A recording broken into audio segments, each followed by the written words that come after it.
आज हमारा टॉपिक है गुरुत्वाकर्षण या ग्रेविटेशनल। ठीक है, तो ग्रेविटेशनल क्या होता है या गुरुत्वाकर्षण क्या होता है? देखिए, इसको समझने के लिए सबसे पहले हमें समझना पड़ेगा पिंड। पिंड क्या होते हैं? पिंड वो होते हैं जो दो ऑब्जेक्ट होते हैं, स्पेस में रहते हैं या स्पेस में या कोई भी जगह जहाँ पर किसी प्रकार के क्या ना हो फोर्स हो। तो जब दो पिंड, जैसे कि ये है,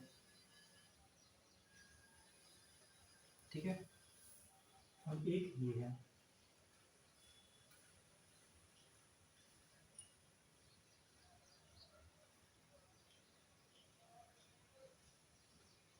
ठीक है, तो ये क्या करते हैं, इसका डायमीटर r है 1 है, इसका डायमीटर r 2 है।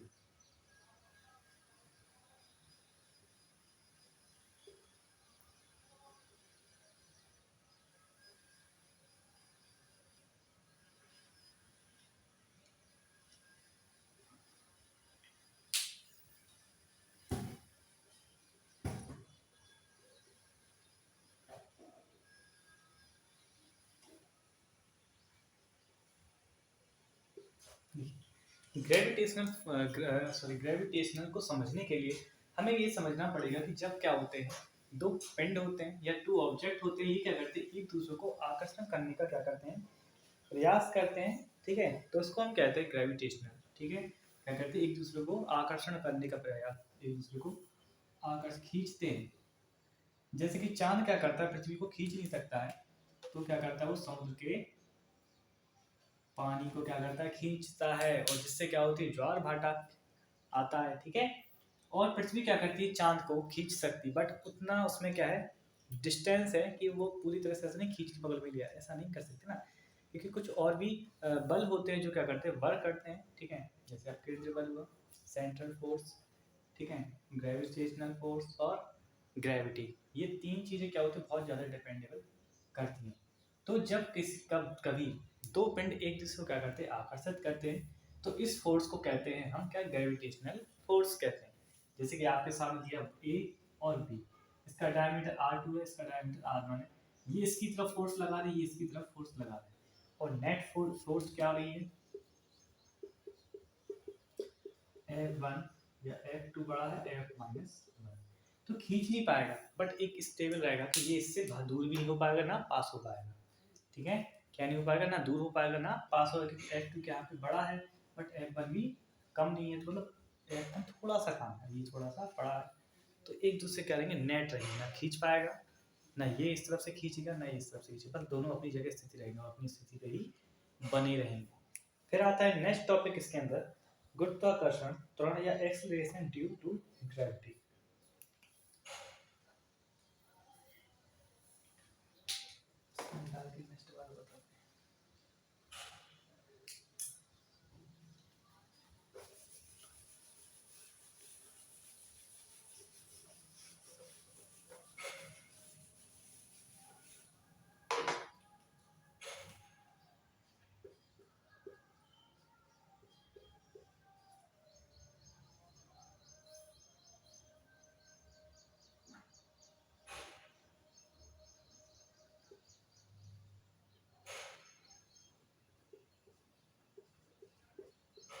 या acceleration due of gravity, due to gravity, acceleration of due to gravity, या इसको बोलते हैं हिंदी में गुरुत्वाकर्षण, गुरुत्वीय त्वरण के नाम से क्या करते हैं, जानते हैं।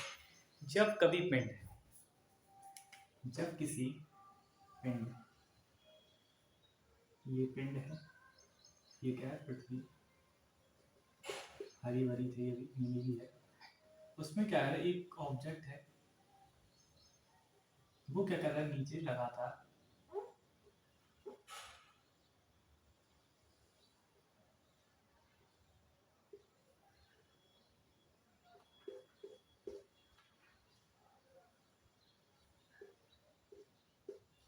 वो लगातार क्या है, नीचे की तरफ गिर रहा, तो इसके पास क्या होगा, ए होगा।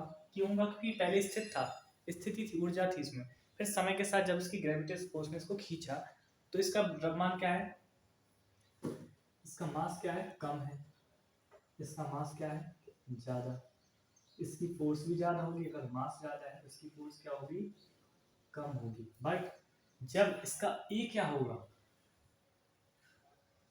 बढ़ेगा, इसका ए क्या होगा, कम हो, क्या होगा, एफ बराबर ए।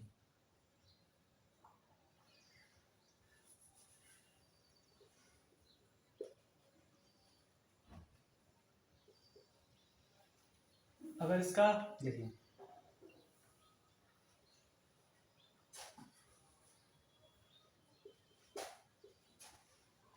ठीक है, अब दिखाते हैं इसको, समझा। गुरुत्वाकर्षण या एक्सलेशन ड्यू टू ग्रेविटी, इसमें क्या होता है, जब कोई जैसे हमारी पृथ्वी पृथ्वी में कोई मुक्त पिंड है, मुक्त पिंड है, वो क्या हो रहा है, पृथ्वी के क्या हो रहा है, ग्रेविटेशनल फोर्स या गुरुत्वीय गुरुत्वाकर्षण के सर्कल में या गुरुत्वाकर्षण बल के अंतर्गत आता है। तो पृथ्वी क्या करती है, उसको खींच लेती है, और वो क्या होता है, समय के साथ क्या होता है, उसकी स्पीड बढ़ती जाती है। क्यों बढ़ती जाती है, क्योंकि पृथ्वी का ग्रेविटेशनल फोर्स ज़्यादा है और उस पिंड का ग्रेविटेशनल फोर्स कम है। तो जब वो खींचेगी अपनी तरफ तो उसकी तरफ खिंचा चला आएगा। जब ये नीचे की तरफ खिंचा आएगा तो उसके समय के साथ क्या होगा, उसका जो त्वरण होगा वो तो बढ़ता जाएगा, समय के साथ क्या होगा, बढ़ता जाएगा। और इसका मास भी देखो कम है, इसकी जब इसका मास कम है तो इसकी फोर्स भी कम होगी। जब इसकी मास कम है, फोर्स कम, मास कम है तो फोर्स भी कम है। तो पृथ्वी की फोर्स ज़्यादा है और उसका मास भी ज़्यादा है, तो जिसकी तो फोर्स डिपेंडेबल ऑन मास पर। तो पृथ्वी क्या करेगी, इसको खींच लेगी। वैसे का पृथ्वी का मास कम होता और उस पिंड का मास बड़ा होता तो इस तरफ खिंच जाती, बट पृथ्वी का मास क्या है, ज़्यादा है, और फोर्स भी ज़्यादा होगी, फिर इसलिए उस पिंड को खींच लेगी और धरती पर ले आके स्थापित कर देगी, मतलब उसको धरती पे आकर वो गिर जाएगा। ठीक है,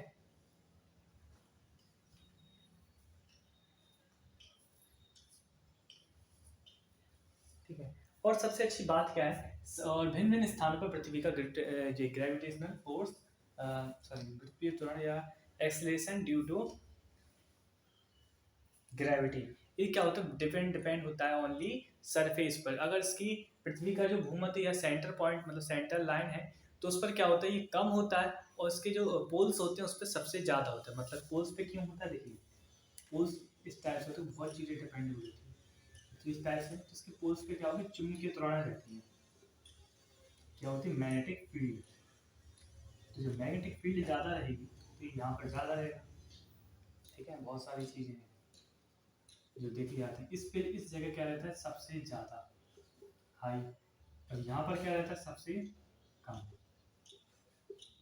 यहाँ पे क्या रहता है, अपर, यहाँ पे क्या होता है, लोअर। ठीक है, अपर रहता है किस पे, पोल्स पे, और लोअर होता है सेंटर पे, सेंट्रल लाइन। ठीक है, और इसमें क्या है, फिर आता है नेक्स्ट टॉपिक इसके अंदर, क्योंकि बहुत सारी चीजें हैं फिजिक्स में समझने के लिए, एक से एक टॉपिक लगे हुए हैं एक दूसरे से। जब तक चीजें सभी नहीं आएंगी, देखिए हम हिंदी इंग्लिश में दोनों में से बताते हैं, कुछ बच्चे से इंग्लिश मीडियम को तो कहते हैं हिंदी मीडियम समझ नहीं आता।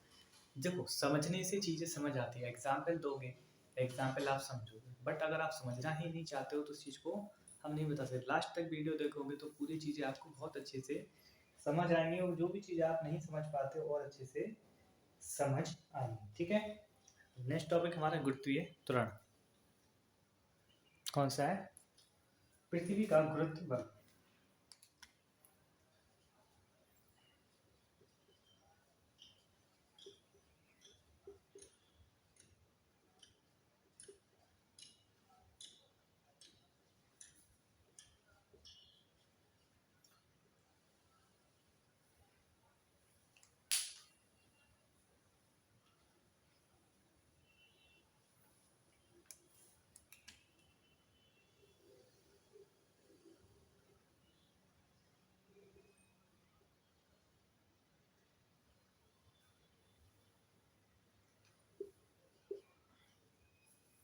ये हमारी पृथ्वी क्या है,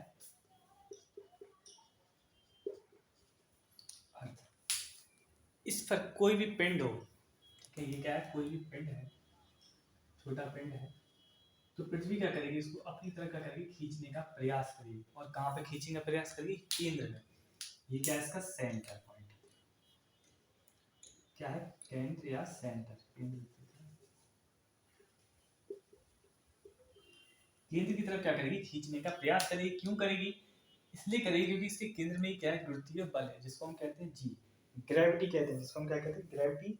और उसकी शुरुआत वहाँ पर हुई थी जब जो हमारे न्यूटन थे, ठीक है, तो वो क्या होते स्टडी कर रहे थे, तो उनके ऊपर एक फल गिरा था, मतलब सेब उनके सर पर गिरा था। तो उन्होंने इस चीज़ की क्या की, खोज की कि ये फल नीचे ही क्यों गिरा, ऊपर क्यों नहीं गिरा, ऐसी कौन सी फोर्स है जिससे ये फल नीचे की तरफ, धरती की तरफ क्या आ रहा है, खिंच के आ रहा है। तो उन्होंने इस चीज़ की खोज की और उन्होंने बताया कि जिस कोई भी वस्तु पृथ्वी की ओर क्या करती है, खींचती है, तो क्या होता है, पृथ्वी का वो क्या होता है, गुरुत्वीय बल होता है, ग्रेविटेशनल सॉरी ग्रेविटी होती है, जो क्या करती है किसी वस्तु को अपने से मतलब छोटी, जिसको वो खींच सकती है, जिस पर उसका बल लगा हुआ है, तो उसको अपने केंद्र की तरफ क्या करती है, खींचने का प्रयास करती है। तो ये भी ऑब्जेक्ट इसी बेसिस पर, इसी प्रिंसिपल पर वर्क करेगा कि पृथ्वी का क्या है, केंद्र है या सेंटर पॉइंट है। तो ये क्या करेगा, ये ऑब्जेक्ट पृथ्वी को, सॉरी पृथ्वी से ये ऑब्जेक्ट क्या करके खिंचता चला आएगा, ठीक है। और ये जब तक खिंचेगा जब तक इसके सेंटर पॉइंट पर ना आ जाए। तो इस फोर्स को क्या दिया गया, नाम दिया गया जी। और इसकी डेफिनेशन 9.8 मीटर पर सेकंड स्क्वायर, ये जिसको हम एक्सेलरेशन के मतलब डिपेंडेबल होता है, ऑन द एक्सेलरेशन, मतलब डिपेंडेबल नहीं, एक्सेलरेशन जैसे ए बराबर एम एम मीटर पर सेकंड स्क्वायर होता है, ये डिपेंड होता है मतलब ऑब्जेक्ट पर। बट अगर ये पिंडों के लिए बात की जाए, मतलब कि किसी ऑब्जेक्ट के लिए बात की जाए जो स्पेस में मौजूद है, पूरी तरह से फ्री है, तो उसके लिए क्या होगा, ठीक है, उसके लिए होगा जी बराबर 9.8। और ये हर किसी के किस पर डिपेंडेबल होता है, मास पर डिपेंडेबल होता है, ठीक है। तो ये भिन्न भिन्न स्थान पर भिन्न भिन्न होता है, मतलब अलग अलग स्थानों पर अलग होगा।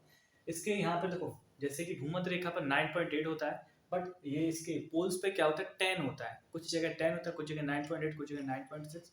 ये डिपेंडेबल होता है उसकी जगह पर कि कौन किसके केंद्र से कितना पास है, ठीक है। समुद्र में कम होगा और पोल्स पे ज़्यादा होगा, ठीक है, और बीच में और थोड़ा बहुत ऊपर नीचे होगा, ठीक है। तो ग्रेविटी जी बराबर 9.8 मीटर पर सेकंड, मतलब पृथ्वी का गुरुत्वीय बल भिन्न स्थान पर भिन्न भिन्न होगा, सब जगह एक जैसा नहीं होगा, क्योंकि ये किस पर डिपेंडेबल होता है, मास पर डिपेंडेबल होता है और किसकी त्रिज्या आर पर डिपेंडेबल होता है। कि पृथ्वी की अगर त्रिज्या यहाँ से कम है, यहाँ से कम है, मान लो यहाँ से कम है, तो यहाँ पे क्या होगा, ज़्यादा, यहाँ पे कब तक 12 हो जाए, ठीक है। यहाँ पे और यहाँ से मान लेंगे त्रिज्या ज़्यादा है, यहाँ पे क्या हो जाए, कम हो जाए, मान लो कितना हो जाए, मान लो 9 ही हो जाए मीटर पर सेकंड। तो ये डिपेंडेबल होता है इस चीज़ पे, त्रिज्या कम होगी फोर्स ज़्यादा होगी, क्योंकि उस चीज़ को अच्छे से खींच पाएगा, और त्रिज्या ज़्यादा होगी फोर्स कम होगा, क्योंकि उस तरह से तो दूरी बढ़ेगी तो फोर्स भी कम होगा, ए बराबर ए कम होगा, ठीक है। अब बताते हैं इसमें एम का क्या है, एफ बराबर एम जी होता है। जी किस किस चीज़ पे डिपेंडेबल होता है,